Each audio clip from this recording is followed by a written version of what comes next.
Hey, welcome back to Rust Order Garage. It's time. All right, this is it. This is the day. It's been raining for days. I don't care. I can't wait any longer. I need to know if this transmission works in this car before I can, I guess, be happy and move forward with it. Because after on and off 2 years, and looking at my numbers, about 250 man hours I have in this car, and a lot more time that was initially expected to be in this car. It's finally time to take it down the road. So, despite the weather preventing me or trying to stop me, and I've been waiting, but after 2 years, not in a row, but off and on, I started this build in around January of 2022. Wasn't working on it like every spare minute, and then I put it aside for what, 6 to 8 months to build the Hudson. But since the Hudson's was done, I'd say, what's that, the last 6 months or so, I've been pretty much working on this as much as I could. It has not moved under its own power that I can tell since 1970. I brought it up to the house because I figure I'm going to get this out on the road and give it a shot. I need to know if this transmission works. I put the car in the lift, did a nut and bolt check. Everything I could get a wrench on, I put a wrench on, made sure everything was tight, made sure everything looked okay. So yeah, we're going to do it. Before I do, let's talk about what's been done to this car over all this time. So, if you want to know the history of this car, if you're just new to the channel, I bought this car online auction, sight unseen, just with some dark pictures. The reason I bought it is because I love 55 Buicks and I love post cars. Nothing against hard tops, but I'm a post car kind of guy.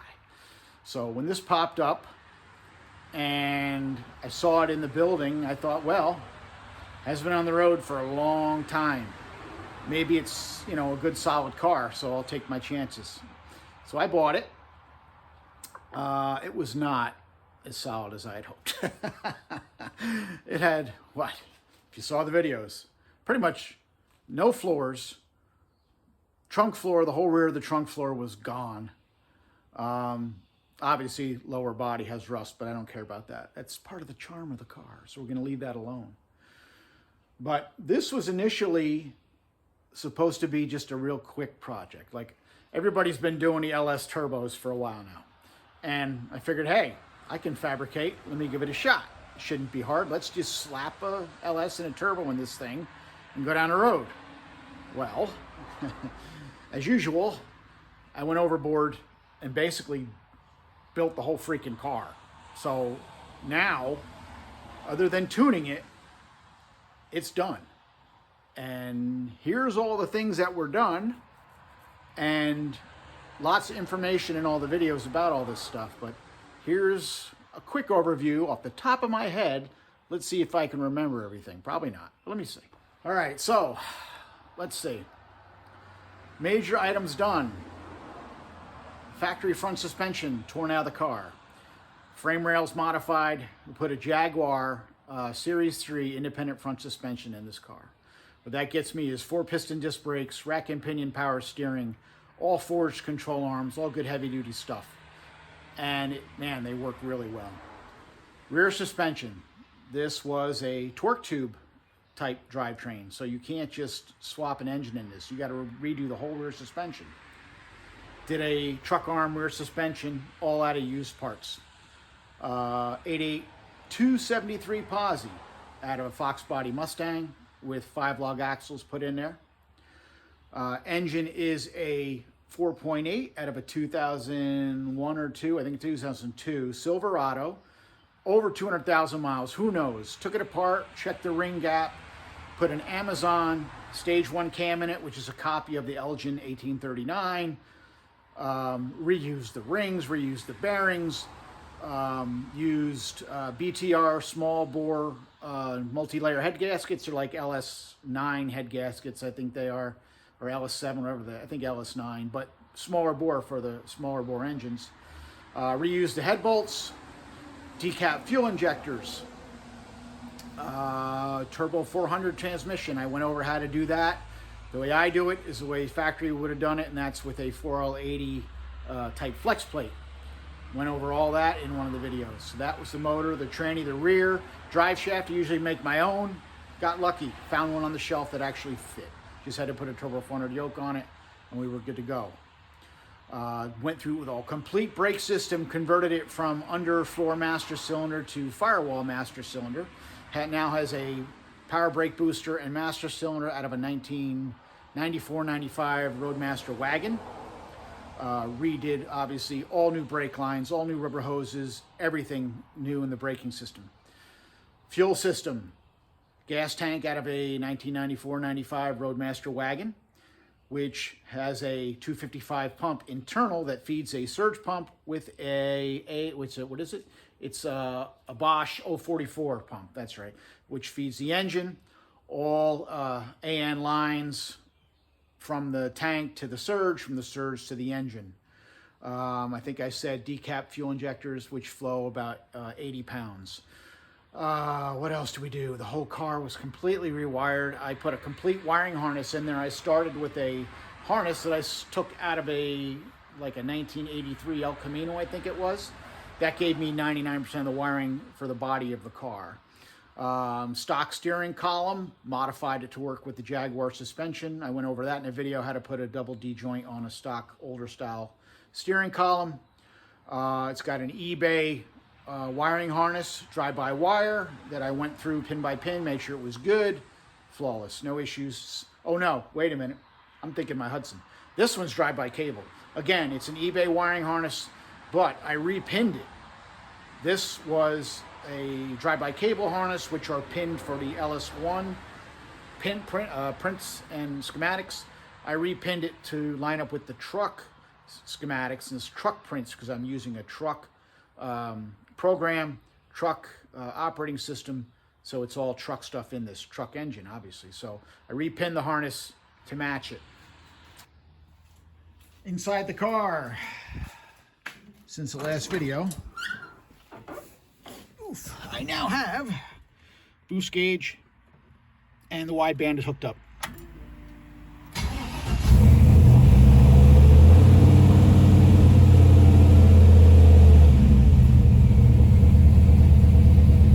So all that is now functional. And as I went over in the videos, I have a functional gas gauge. That's actually a 1995 Z28 gauge put into my cluster. My map light works, my dome light works. I make everything work that I can.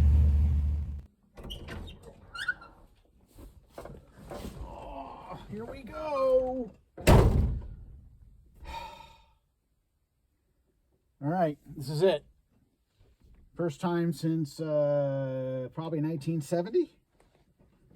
And this is just going to be to see if the transmission is good. I'm going to another swap meet tomorrow.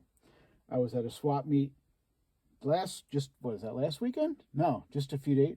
Man, I don't even know what day it is. Yeah, last weekend. I was at a swap meet and I bought a spare Turbo 400 just in case this one doesn't work.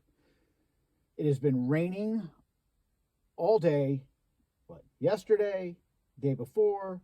Today's been raining off and on. I've had enough. It's still raining, but I need to know if this transmission works.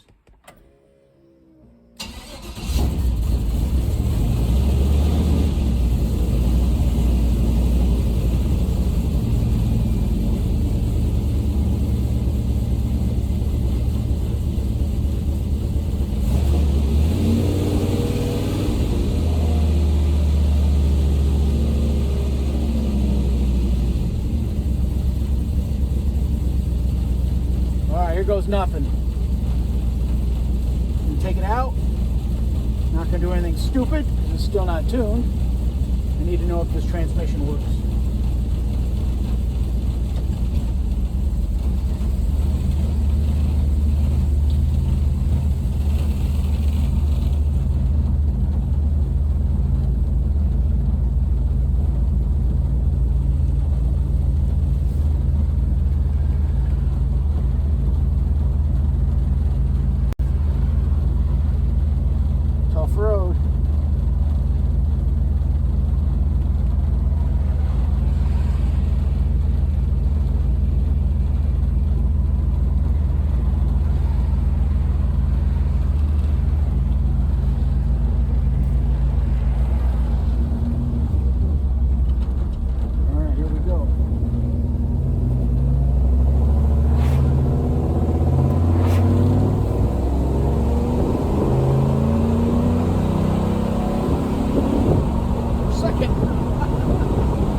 brakes.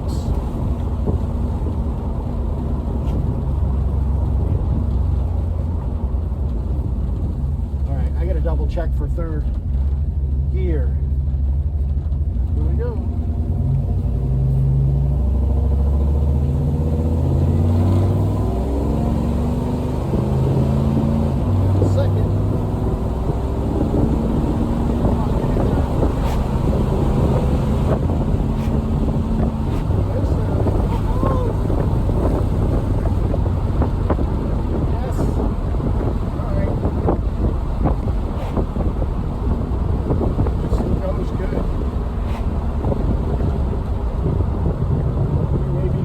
Electric wipers.